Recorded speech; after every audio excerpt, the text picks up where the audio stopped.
Mi esposo juraba que mi prima solo era muy cariñosa, hasta que encontré mensajes donde esperaban que yo muriera por cáncer para estar juntos. Imprimí las conversaciones y las dejé en las mesas de su boda.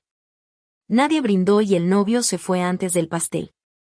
No sé ni por dónde empezar porque todo esto se siente como una puta pesadilla larga que todavía no termina de asentarse en mi cabeza. Llevo casi 3 años casada con mi esposo y, hasta hace unos meses, yo juraba que teníamos una relación bastante sólida. No perfecta, pero estable. Él siempre fue ese tipo de persona que evita el conflicto, que sonríe y dice que todo está bien incluso cuando claramente algo no cuadra. Y mi prima, bueno, mi prima siempre fue la intensa cariñosa de la familia, de esas que abrazan de más, que te tocan el brazo cuando hablan y que se meten demasiado en tu espacio personal. Pero nadie decía nada porque así es ella. Desde el principio noté cosas raras entre ellos dos, pero cada vez que yo decía algo, él lo minimizaba. Me decía que estaba exagerando, que ella era así con todo el mundo, que yo estaba sensible por lo del diagnóstico. Hace un año me detectaron cáncer. No voy a entrar en detalles médicos, pero fue un golpe fuerte. Empecé tratamiento, días buenos y días de mierda, y obviamente eso afectó todo en mi vida. Yo estaba cansada, asustada y, la neta, vulnerable. Y en medio de todo eso, mi prima empezó a aparecer más seguido en casa. Que para ayudar, que para traer comida, que para acompañarme cuando él no estaba. Había momentos que me incomodaban cabrón. Recuerdo una vez que bajé a la cocina y los encontré riéndose demasiado cerca. Cuando me vieron, se separaron como si nada, y él soltó una risa nerviosa diciendo que solo estaban recordando algo de la infancia. Yo me sentí como una loca por pensar mal, así que me lo guardé. Ese fue mi error. Hace como 4 meses, él empezó a ser más distante. Menos paciente, más irritable. Yo lo atribuía al estrés, a la situación, a todo lo que estábamos viviendo. Hasta que un día dejó su laptop abierta en la sala. No estaba buscando nada en específico, pero vi una notificación. El nombre de mi prima. Algo en mí se revolvió y sí, abrí la conversación. Sé que no es correcto, pero tampoco es correcto lo que encontré. Al principio eran mensajes normales, pero conforme fui bajando, todo se volvió asqueroso. Comentarios sobre mí, sobre cómo me veía cansada, sobre cómo seguro no iba a durar mucho así. Mi prima escribió algo como que no quería sentirse culpable cuando todo pasara y él respondió que ya habían esperado suficiente, que solo tenían que aguantar un poco más. Aguantar a que yo muriera. Así, tal cual. Como si yo ya estuviera con un pie en la tumba y ellos solo estuvieran haciendo tiempo. No sé cuánto tiempo estuve leyendo esa mierda. Me temblaban las manos, me costaba respirar. Había mensajes hablando de planes, de irse juntos, de que finalmente podrían estar tranquilos sin tener que esconderse. Incluso se quejaban de tener que fingir frente a mí. Fingir. Como si mi vida fuera una molestia para ellos. No lloré en ese momento. Fue raro. Me sentí fría. Vacía. Como si algo dentro de mí se hubiera apagado. Cerré la laptop, me fui al baño y me miré en el espejo. Tenía ojeras, el pelo cayéndose por el tratamiento, una cara que apenas reconocía. Y lo único que pude pensar fue, estos 2 hijos de puta ya me enterraron en su cabeza. No los confronté. No hice un escándalo. Seguí como si nada durante semanas. Fui a mis citas médicas, fingí sonrisas, escuché a mi prima decirme que yo era fuerte mientras me tocaba el hombro como si nada. Mi esposo me preguntaba cómo me sentía y yo le respondía lo justo. Por dentro, ya no había nada que salvar. Fue en ese tiempo que me enteré de que ellos iban en serio. Mi prima anunció que se iba a casar. Sí, casarse. Y no con cualquiera, con un tipo que conoció hace poco, pero que aparentemente era el indicado. Todo el mundo estaba emocionado, planeando la boda, hablando de vestidos y mesas y decoración. Yo fui invitada, obviamente. La familia esperaba que yo estuviera ahí, apoyando, siendo la prima buena que siempre fui. Y ahí fue cuando se me ocurrió. Volví a revisar todos los mensajes. Tomé capturas, imprimí cada conversación. No solo fragmentos, todo. Desde los comentarios sutiles hasta las partes donde literalmente hablaban de esperar a que yo muriera para poder estar juntos sin sentirse culpables. Compré sobres pequeños, dorados, de esos que usan como recuerdos en las bodas. Los llené con copias de los mensajes, cuidando que fueran legibles, que no quedara duda de nada.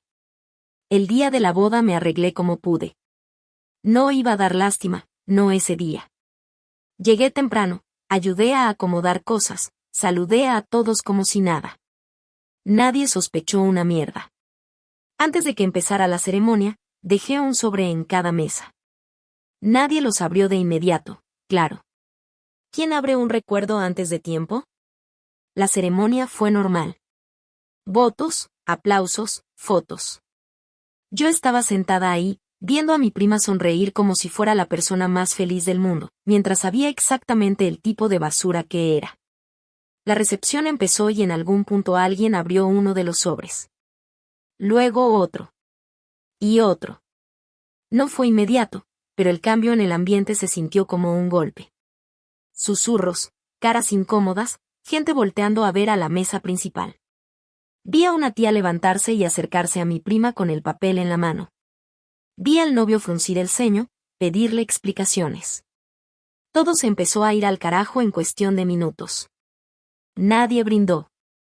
Nadie levantó su copa. El murmullo se convirtió en confrontación. Yo me quedé sentada, tranquila, viendo cómo todo explotaba sin necesidad de que yo dijera una sola palabra. En algún punto, el novio simplemente se fue. Ni siquiera esperó al pastel. Solo se largó. Y yo me levanté, agarré mi bolso y me fui también. Sin hacer ruido. Sin mirar atrás. Porque ya había dicho todo lo que tenía que decir, solo que no con palabras. Actualización 1. Pasaron unas 2 semanas desde la boda y todo se volvió un caos que, sinceramente, yo sabía que iba a pasar pero no imaginé que tan feo se iba a poner. La primera noche después de todo, apagué el celular porque no quería ver ni un solo mensaje, ni una sola llamada, nada. Dormí como pude y al día siguiente ya tenía más de 50 llamadas perdidas entre familiares, amigos en común y hasta números que no reconocía. Obviamente, la primera persona que intentó contactarme fue mi esposo, y lo hizo como 15 veces seguidas, pero no le contesté ni una. Cuando por fin encendí el celular, lo primero que vi fue un mensaje larguísimo de él donde básicamente intentaba darle la vuelta a todo. Decía que yo había malinterpretado las cosas, que esos mensajes no eran lo que parecían, que él estaba confundido en ese momento y que nunca haría algo así. Lo leí 2 veces y me dio una mezcla de risa y coraje porque no solo me había traicionado, sino que ahora también pensaba que yo era tan estúpida como para creerle después de todo lo que vi con mis propios ojos. No le respondí ese día ni el siguiente. Mi prima sí fue más directa. Me mandó audios llorando, diciendo que cómo fui capaz de arruinarle la vida de esa manera, que su boda era el día más importante para ella y que yo había sido una maldita egoísta por hacer un escándalo así. Me llamó enferma, dramática, resentida, y en ningún momento pidió perdón por lo que había hecho. Ni uno solo. Todo era sobre ella, sobre cómo la había humillado frente a todos, sobre cómo su ahora esposo, porque legalmente ya estaban casados, se había ido sin decirle nada y no le respondía el teléfono. Ahí fue cuando entendí algo que me terminó de cerrar todo. Ninguno de los dos estaba arrepentido por haberme tratado como basura, solo estaban enojados porque los descubrí. A los 3 días, mi esposo apareció en la casa. No le abrí. Estuvo tocando como media hora, insistiendo, diciéndome a través de la puerta que necesitábamos hablar, que no podía terminar así. Yo estaba sentada en el sofá escuchándolo como si fuera un ruido más, sin moverme. En algún punto se cansó y se fue, pero dejó una nota debajo de la puerta donde decía que iba a esperar a que yo me calmara, que me amaba y que no quería perderme. Me dieron ganas de romper la nota en ese momento, pero la dejé ahí tirada varios días porque ni siquiera quería darle la importancia de reaccionar. Mientras tanto, la familia se partió en 2, como era de esperarse. Hubo quienes me apoyaron sin dudarlo, sobre todo un par de tías que dijeron que lo que hice fue duro pero justo, porque lo que ellos estaban haciendo era una mierda imperdonable. Pero también hubo otros que empezaron con el discurso de que yo me había pasado, que debía haberlo manejado en privado, que no era necesario exhibirlos así. Una de mis primas incluso me dijo que entendía mi dolor, pero que arruinar una boda no era la forma. Le respondí que planear mi muerte tampoco lo era, y ya no me volvió a escribir. Una semana después de la boda, me enteré por mi mamá que el esposo de mi prima había pedido una anulación. No sé bien cómo funciona eso aquí, pero al parecer se puede hacer si hay engaño o algo así, y considerando lo que salió en esos sobres, tenía suficiente para hacerlo. Él no volvió a la casa donde vivían ni nada, simplemente desapareció del radar. Algunos decían que estaba destrozado, otros que estaba furioso, pero honestamente, no lo culpo por ninguna de las dos. Mi prima intentó defenderse públicamente. Subió cosas a redes diciendo que todo había sido sacado de contexto, que los mensajes eran viejos, que yo estaba pasando por un momento difícil y había reaccionado mal. Pero la gente no es tan idiota como ella cree. Varios invitados tenían fotos de los sobres, de los mensajes, y empezaron a circular. No tardó mucho en que toda la familia extendida, incluso gente que ni siquiera fue a la boda, ya supiera exactamente lo que había pasado. En medio de todo eso, yo seguía con mi tratamiento. Y eso fue lo más surreal de todo.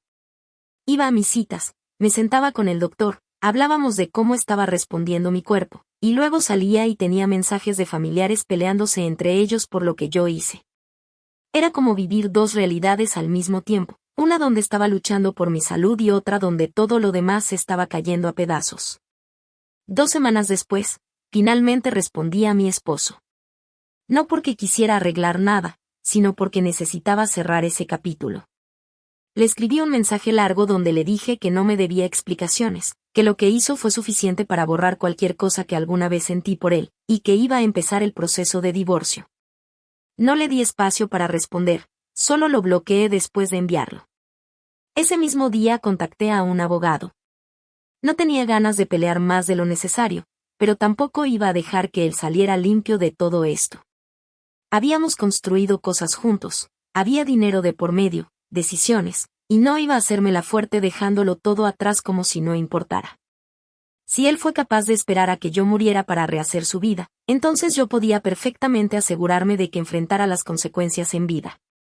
Lo último que supe de mi prima en ese momento fue que se había ido a vivir con una amiga. Nadie en la familia cercana la quería recibir después de lo que pasó, al menos no de inmediato. Y eso me dejó una sensación rara. No de lástima, sino de cierre. Porque por primera vez, ella no tenía a nadie cubriéndole las espaldas, nadie justificando su comportamiento, nadie diciendo que así es ella. Y yo, por primera vez en mucho tiempo, sentí que tenía el control de algo. No de mi enfermedad, no de todo lo que había pasado, pero sí de cómo iba a seguir adelante después de que 2 de las personas más cercanas a mí resultaron ser unos completos hijos de puta. Actualización 2. Pasaron unos 3 meses desde la última vez que escribí sobre esto y, aunque me gustaría decir que todo se calmó, la verdad es que solo cambió de forma. El caos dejó de ser tan público, pero se volvió más personal, más directo, más incómodo. Para ese punto yo ya había iniciado formalmente el divorcio y, aunque mi ex al principio parecía querer arreglar las cosas, en cuanto vio que yo no iba a dar un paso atrás, cambió completamente de actitud. Pasó de rogar a ponerse a la defensiva, como si de pronto yo fuera la villana por no querer seguir casada con alguien que estaba contando los días para que yo muriera. El proceso legal fue más desgastante de lo que esperaba.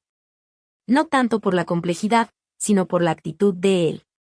Empezó a discutir cosas absurdas, a retrasar firmas, a cuestionar acuerdos que antes habíamos considerado justos. Hubo una reunión con los abogados donde prácticamente insinuó que yo había actuado de forma inestable al exponerlo en la boda, como si eso pudiera jugar a su favor. Recuerdo perfectamente que cuando dijo eso, me dieron ganas de reírme en su cara, pero me contuve porque ya no quería caer en su juego.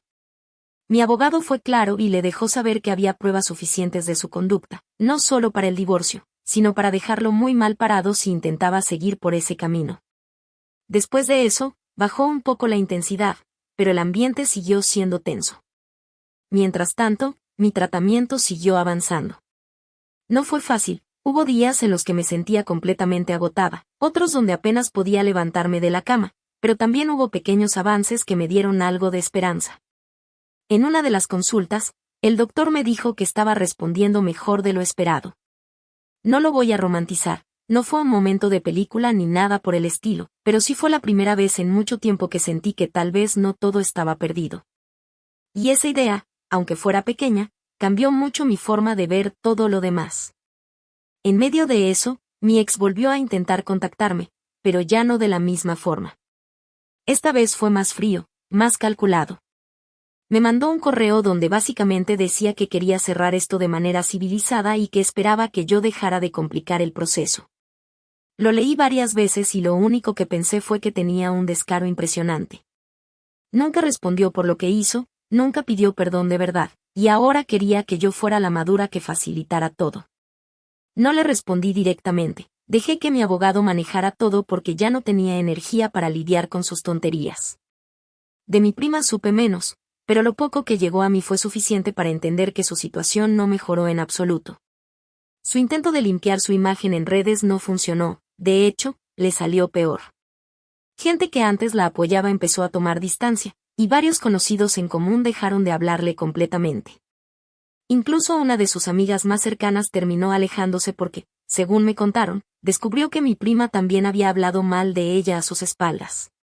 Eso ya no me sorprendió en lo más mínimo, pero sí me dejó claro que lo que pasó conmigo no fue algo aislado, sino parte de cómo es ella realmente.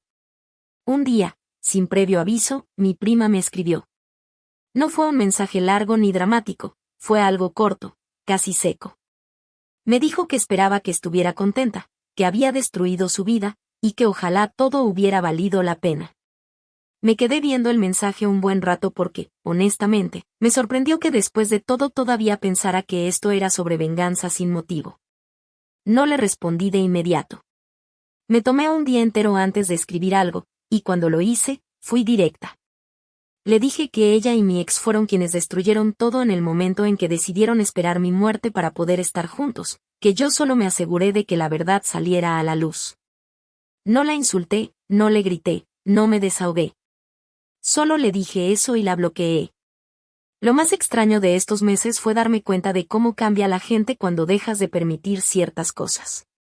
Hubo familiares que antes minimizaban todo y que, poco a poco, empezaron a acercarse más a mí, como si finalmente entendieran la gravedad de lo que pasó. Otros, en cambio, se alejaron por completo, y la verdad es que no los extrañé.